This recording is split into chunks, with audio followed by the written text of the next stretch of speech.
Hello साथियों, मैं आज आप लोगों को एक ऐसे बच्चे से मिलवाने जा रहा हूं कि जो अभी एसएससी जीडी का एग्जाम हुआ, उसका फाइनल रिजल्ट आया है और उस बच्चे का उसमें सिलेक्शन हुआ। तो बहुत खुशी की बात है।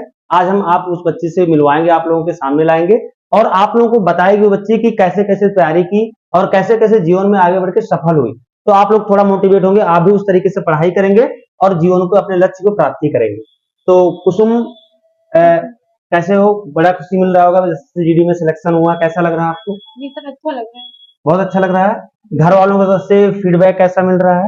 घर वालों, जैसे सिलेक्शन हुआ, सबसे पहले आपने किसको कॉल करके बताया?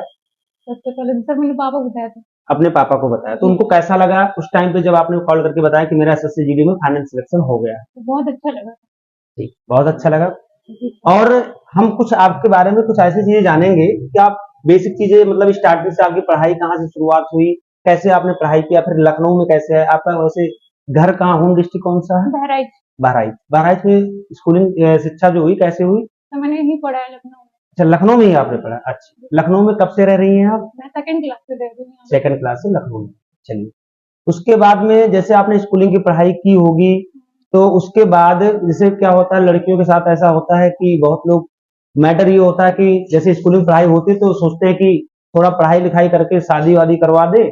तो तुम्हारे साथ ऐसा क्या हुआ कि प्रिपरेशन करने लगी, किसका सपोर्ट ज्यादा मिला, मम्मी का या पापा का? ऐसा क्या हुआ जीवन में?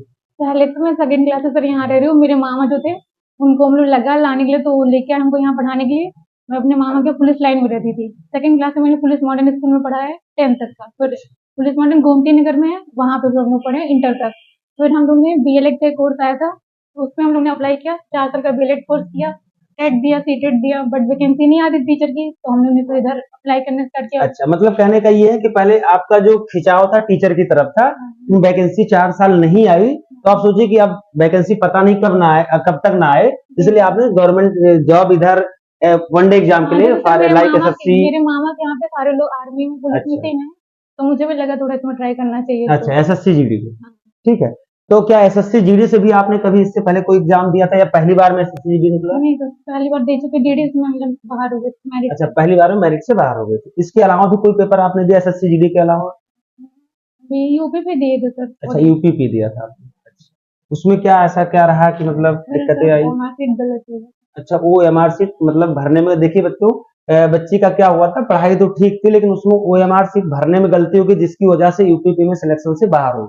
ठीक है, तो आप लोग भी ये गलती कभी मत करें कि फॉर्म जो भी ऑफलाइन पेपर होते तो ओएमआर सीट वगैरह अच्छे से भरें, जिससे कि ये दिक्कत ना आए कि आप पढ़ाई भी कर लें, क्योंकि आप पूरा एक साल मेहनत करते हैं और वो इस एक दिन की परीक्षा के लिए मेहनत करते हैं और उस दिन ओएमआर सीट गलत हो जाए तो दिक्कतें आएंगी। इसलिए इस बच्ची का देखो उत्तर प्रदेश पुलिस में भी नहीं हुआ। फिर आपका एसएससी जीडी में तो उससे पहले एग्जाम हो गया था, जी सर। तो पता तो आपको रहा होगा कि एसएससी यस जीडी सर, में हो मेरे सकता है नंबर मेरा थे। हो जाएगा। जी सर। मतलब क्वालिफाइंग जो नंबर होता है उससे कितने नंबर ज्यादा थे? 35 नंबर ज्यादा। 35 नंबर, तो क्लियर रहा होगा कि हो ही जाएगा।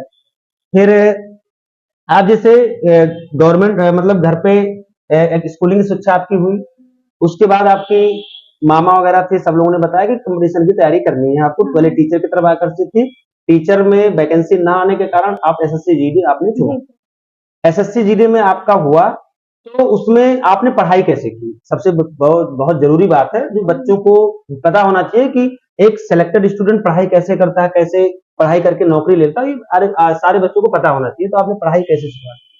पहले तो हम लोग ऐसे मतलब ना पढ़ते थे, फिर यहाँ पे मेरे दोस्त लोग कोचिंग आते थे, तो मैं भी कोचिंग में तैयारी गई। तो मैंने फिर आपसे देखा था, पढ़ा आपसे पढ़ा मैंने रीजनिंग, तो मुझे रीजनिंग आपसे पढ़ने में अच्छा लगा था, तो मुझे रीजनिंग बहुत अच्छे से आने लगी थी। तो मैंने रीजनिंग मतलब बहुत अच्छी मेरी हो गई थी, बस मुझे मैथ में दिक्कत होती थी। तो मैं फिर आपकी कोचिंग आती रही, फिर मेरे मैथ में, पहले मेरे मैथ में 2 क्वेश्चन सही होते थे पूरे 20 में। अभी जब मैंने आपसे पढ़ा मैथ में, फिजिक्स पढ़ा, फिर आपकी जो ट्रिक थी शॉर्ट वाली वो भी मुझे सही लगी, अच्छे पढ़ने मतलब समझ में आने लगी। तो अभी मैंने जब पेपर दिया तो उसमें मेरे 17 सही थे 20 में। अच्छा, मतलब 20 क्वेश्चन में एसएससी जीडी में 17 सही जी था। जब आप मैथ, जब आपको बिल्कुल नहीं आता था जी स्टार्टिंग में, सर। जब आप एसएससी जीडी का पेपर दी थी, और तो मुझे ऐसा भी लगा होगा कि शायद पिछली बार जो एसएससी जीडी में आपका रह गया था, जी हो मैथ। सकता है मैथ की वजह से रह गया, क्योंकि हाँ, आपको मैथ तो इसलिए आती नहीं मेरे थी। मैथ में सबसे कम थे इसलिए। तो आपकी बार मैथ स्कोर अच्छा हो गया, इस जी वजह सर। से सिलेक्शन हाँ, भी हो गया। मेरे नंबर भी ज्यादा तो ये चीज है। और कोई योगदान मतलब क्या रहा जीवन में कि जैसे मैथ रीडिंग तो चलो हो गया, मुझसे पढ़ी तो मैथ रीडिंग में आपका अच्छा स्कोर आ गया, जी जीएस वगैरह जी और सर, सारे ये तो मैंने सब्जेक्ट तो सारे मतलब। सब्जेक्ट यहीं पढ़े हैं। अच्छा। मतलब कि मैं आती थी रेगुलर पढ़ने, तब से मैंने पढ़ा है। तो मुझे अच्छा, मतलब कुछ सही ऑनलाइन का भी सहारा लिया होगा, जी हर एक हाँ। बच्चा लेता है ऑनलाइन जी, का तो जैसे सहारा यहाँ से यूट्यूब पढ़ के वगैरह मैं पे। जाती थी, जो यूट्यूब पे प्रैक्टिस कराया जाता था मैं उसमें भी करती थी और लाइब्रेरी फिर मैंने जॉइन की थी तो मैं सुबह मतलब लाइब्रेरी जाती फिर आके कोचिंग आती थी पढ़ने, फिर अपने पढ़ते थे, रूम पे पढ़ते थे। अच्छा, मतलब रूटीन क्या था? अच्छा, नोट्स वगैरह का कुछ योगदान रहा है ऐसा जी, तो कि मैंने मैथ के सारे फॉर्मूले बना के रखे थे, अपने बोर्ड पे जो दीवार होती है, दीवार पे मैंने चिपकाए थे पूरे सारे अच्छे से, उसको मैं मतलब पढ़ती रहती थी, हमेशा याद करे। फॉर्मूले तो मैंने बहुत सारे मतलब याद किए देखो थे। बेटा क्या होता है कि एक्चुअली बच्ची ने सही कहा कि जैसे दीवार पे चिपका के रखती थी, एक्चुअली क्या होता है फार्मूला जो बहुत जरूरी होता है, कुछ ऐसी चीजें होती है जो क्वेश्चन बहुत टफ होते हैं लेकिन बहुत आसान बन जाता है। तो उस बच्चे ने क्या हुआ फार्मूला एक साथ लिख के चिपका के अपना नोट्स वगैरह जो भी बनाई। नोट्स बनाने से फायदा क्या होता है कि रिवीजन टाइम में बहुत अच्छा बहुत लाभ लाभ मिलता है। जब जैसे आपका पेपर नजदीक है, 2 4 10 दिन बचा हुआ, तो उस टाइम में रिवीजन करने से शॉर्ट नोट टाइप का बहुत फायदा मिलता है, क्योंकि आप बुक से उस तरह रिवीजन नहीं कर सकते। जी, तो जैसे अपनी नोट्स जो होती है उसमें बेहतर तरीके से आप जानते हैं कौन सा टॉपिक कहाँ लिखे हैं, तो आप उसको रिवीजन बढ़िया से कर सकते हैं। ऐसे मैंने हिंदी के भी सारे नोट्स ऐसे मतलब शॉर्ट-शॉर्ट बना लिए अच्छा, थे, तो बाद में जैसे रिवाइज़ करने में आसानी रहती है। ठीक है। चलिए बेटा, बहुत अच्छा लगा। जी। और क्या अब इसके बाद भी कुछ आपने जीवन में सोचा कि एसएससी जीडी पे यहीं रुक जाएंगे या इसके बाद भी कुछ करने की जी, तो इच्छा है? मेरा टारगेट अभी यूपीएसआई है। यूपीएसआई, जी। अच्छा ठीक है। यूपीएसआई देखिए वैकेंसी आने भी वाली है, तो आपको थोड़ा रुकना नहीं है, ईमानदारी के साथ में जैसे आपने एसएससी जीडी निकाला उसी तरीके से बढ़िया से मेहनत करना है। आपको पता है मैथ, रीजनिंग, हिंदी और जीएस 4 सब्जेक्ट आते हैं, आपके जी। जीडी में भी यही सब्जेक्ट आता है। तो थोड़ा आपको मेहनत अच्छे से करना है। लकी कि आपका यूपीएसआई में भी सिलेक्शन हो जाए, 2 4 6 महीने में उसका भी पेपर हो जाएगा। अच्छा, आप बच्चों के लिए कुछ क्या कहना चाहते हैं? मान लो बहुत लोग बच्चे देख रहे हैं, तो उनके लिए आप क्या कहना चाहते हैं? जो बच्चे अभी तैयारी कर रहे हैं वो भी सफल होने के लिए क्या अपने जीवन में क्या ऐसा करेंगे जिससे उनको भी सफलता मिल सके? ऐसा तो सर जी हम लोग मतलब घर से आए पढ़ने के लिए यहाँ पे तो माँ-बाप भेजे हम लोग को पढ़ने के लिए तो उनको भी एक उम्मीद रहती है कि हम लोग कुछ करें हम लोग। तो बस मुझे यही था कि हाँ, अपने मम्मी-पापा के लिए मुझे कुछ करना है।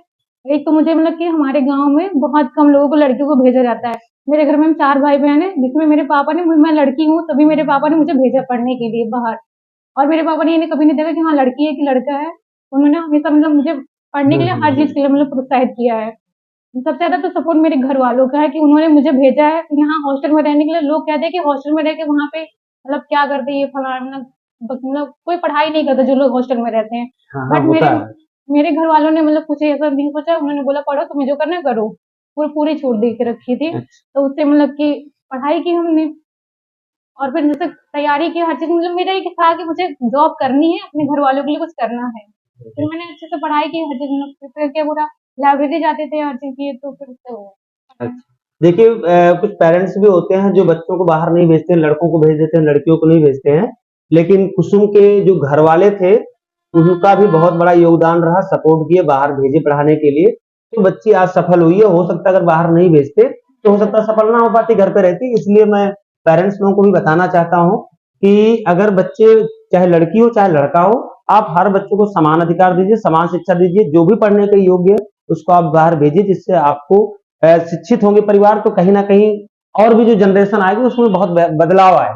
ये सर हमारे साइड यही होता है पहले मतलब अच्छा, हाँ, ग्रेजुएशन बहराइच में आप जैसे रहते हैं, आपके क्षेत्र में इससे पहले भी जीडी में कोई हुआ था आपके गाँव में? मेरे घर पे कोई आर्मी या पुलिस में कोई है ही नहीं, अच्छा, मतलब कोई आपके जॉब घर में नहीं है कोई? मेरे घर में सिर्फ रिलेटिव में है लेकिन घर में नहीं। हाँ, जैसे अच्छा, मेरे मतलब गाँव आसपास में आस-पास गाँव एरिया में में कोई कोई मेरे नहीं। सर गाँव के आस-पास में भी मेरे मतलब मेरे पापा, मेरे चाचा, मेरे बड़े पापा 3 लोग ही जॉब करते हैं तो कोई नहीं करता। अच्छा, और कोई जॉब भी नहीं करता? नहीं। तो हाँ देखिए, जैसे आपके पिताजी जॉब करते हैं, जी सर। इसलिए आपको थोड़ा सपोर्ट भी मिल गया। जी हो सर। सकता है कि जॉब ना करते तो सपोर्ट ना मिल हाँ, पाता। तो मेरे घर तो के ये सब वजह होती है, कम से कम अगर सबको सपोर्ट करेंगे और बच्चों को आगे निकालेंगे, शिक्षित होंगे, तो कम से कम आगे वाली जो जनरेशन होगी उसमें भी बहुत बढ़िया सुधार होगा।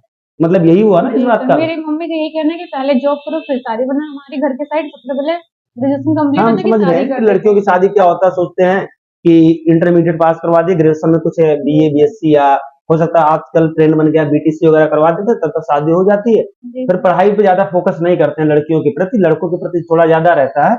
तो ऐसा नहीं होना चाहिए, मतलब सबके प्रति बराबर का वो रुझान होना चाहिए, चाहे लड़की हो चाहे लड़का हो। ठीक है, बस यही बताना था। काफी अच्छा लगा कुसुम आज मिलके आपसे, और ऐसे ही अपने घर वालों का, अपने क्षेत्र का नाम रोशन करो। आज मुझे भी बहुत खुशी हुई कि मेरी कोचिंग का भी नाम आप कर रही हो। कम से कम मेरी कोचिंग में आप पढ़ाई की, आप सिलेक्शन ले, तो मुझे भी बहुत अच्छा लग रहा है। और ऐसे ही और आज कामयाबी आगे बढ़ो, कामयाबी मिले और आगे, और बहुत खुशी मिलेगी मुझे भी जितना आप आगे बढ़ेंगी। कोई भी आपको सहायता की जरूरत हो, किसी भी चीज की परेशानी हो, मतलब पढ़ाई लिखाई से, आप मुझसे शेयर कर सकते हैं, पूरा सपोर्ट किया जाएगा क्रैकपुर कोचिंग की तरफ से। ठीक है, धन्यवाद। चलिए थैंक फिर यू।